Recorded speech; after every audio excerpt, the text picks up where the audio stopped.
Today I'm looking at Operation Steel, which is thankfully not about getting my Johnson pierced or the worst bank heist name ever. No, it is in fact a roguelike horizontally scrolling shooter, an attempt, if you will, to bring one of the most ignored and unevolved genres back into the light.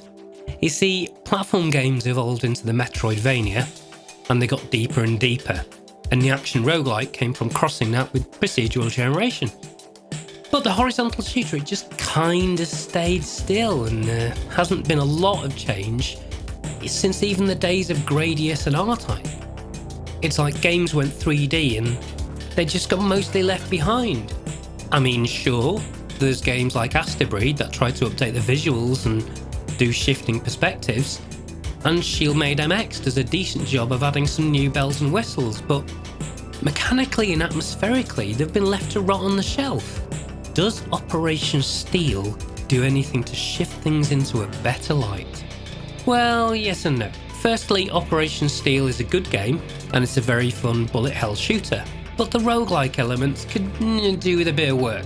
To start with, there's the unusual unlock as you go outside the game, which is basically just allowing you to get a wider variety of stuff or some more ships. The problem here is you don't attain a currency, it just unlocks things sequentially dependent on the score you've had.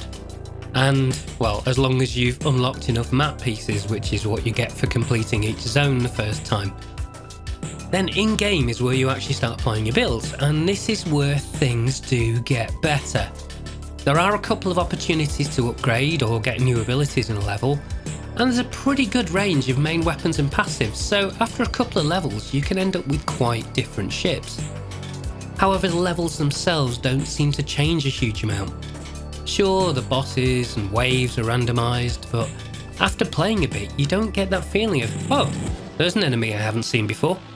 You just might get a variation of a ship you've seen before with some Tesla bolts coming out.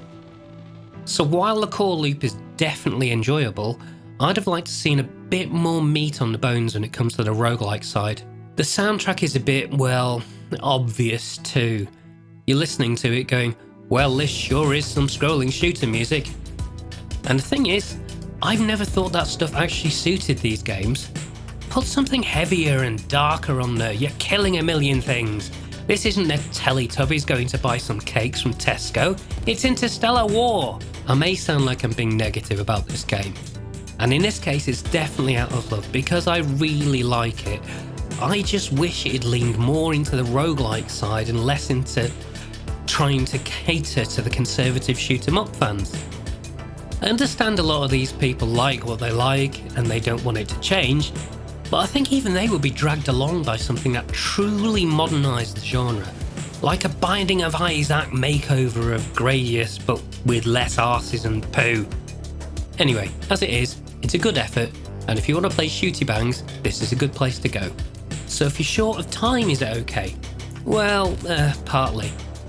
Runs don't last a huge amount of time, especially not if you're crap like me, but if you do need to bow out in the middle to change a nappy or something, I'm afraid it's game over for you. Operation Steel is a good effort towards modernising a much ignored genre and a fun game in its own right. But more importantly, it's a potential springboard for others to possibly take the ideas on display here and run further with them, bringing the shoot 'em up to an entirely new place. Until next time.